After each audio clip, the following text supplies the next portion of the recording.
À la suite du sommet conjoint de la Communauté de développement de l'Afrique australe SADC et la Communauté de l'Afrique de l'Est EAC, au cours duquel les chefs d'État et du gouvernement ont lancé un appel unanime à un cessez-le-feu immédiat et inconditionnel et à la fin des hostilités dans l'Est de la RDC. Le cardinal Fridolin Ambongo s'est montré également favorable au dialogue avec les différentes parties pour tenter de juguler la crise sécuritaire actuelle en République démocratique du Congo. Dans son homélie à la messe de ce dimanche 9 février 2025, consacrée à la paix et au réconfort des victimes dans l'Est de la RDC, l'archevêque métropolitain de Kinshasa estime qu'il est à de passer aux actions en mettant en pratique la stratégie du dialogue. Pour lui, il n'y a plus d'État à perdre et il faut sauver la nation. Fridolin Ambongo a vanté les projets de sortie de crise portés par l'Église catholique et l'Église protestante. C'est le mot sacré, c'est le maître mot qui peut nous aider à sortir de notre situation actuelle. Nous trouverons des solutions à nos crises qui durent depuis des décennies en dialoguant même avec ceux-là que nous considérons comme des ennemis. Appeler toutes les parties à négocier et à cesser les faits, pour moi, est une décision un peu salvatrice parce que nous constatons déjà que la République démocratique du Congo a perdu près de 3000 personnes. Donc les personnes sont mortes et ça cause en tout cas beaucoup de pertes et beaucoup de soucis aux Congolais. Et donc il est important à l'heure actuelle de pouvoir cesser les faits pour que la paix règne dans notre partie est de la République. Et je crains parce que connaissant les acteurs, on ne sait pas vraiment les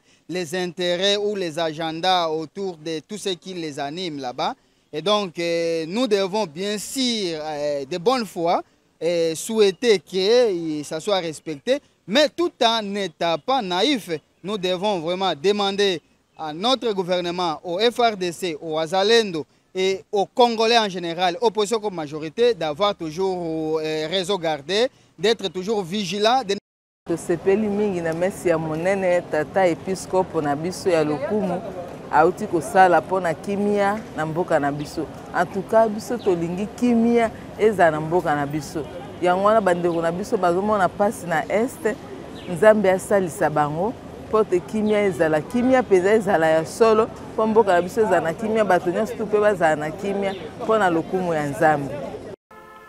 À l'issue du sommet conjoint EAC-SADC organisé à Dar es Salaam, à Tanzanie, sur la situation sécuritaire dans l'est de la RDC, le chef d'État et du gouvernement de débloc sous-région ont pris une série d'importantes décisions avec effet immédiat qui répondent à l'urgence humanitaire, aux besoins pressants d'une désescalade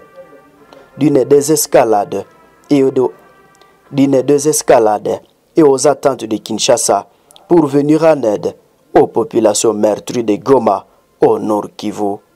Selon le communiqué final, le sommet a notamment décidé de la cessation des hostilités et du cessez-le-feu immédiat et sans condition auxquelles les parties étatiques et non étatiques sont tenues. La réouverture de l'aéroport de Goma et des principales voies d'approvisionnement terrestre et la cuisse permettant l'acheminement de l'aide humanitaire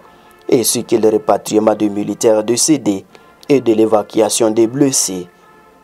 D'autres décisions découlent de cette rencontre concernent l'élaboration des plans de sécurisation de la ville de Goma et des zones environnantes, la rencontre des chefs d'état-major et des armées de l'EAC et de la SADC dans 5 jours pour vérifier l'application de la mise en œuvre et des décisions prises. Le renforcement de la coordination et de la complémentarité structurelle des processus de Nairobi et de Luanda, ainsi que l'ajout des facilitateurs venant même d'autres régions d'Afrique pour aider à la fusion de des processus. Par ailleurs, poursuit le communiqué final, le sommet conjoint a appelé à la mise en œuvre du concept d'opération du plan harmonisé de neutralisation des FDLR et la levée des mesures défensives du Rwanda, ainsi que le désengagement des forces du territoire congolais,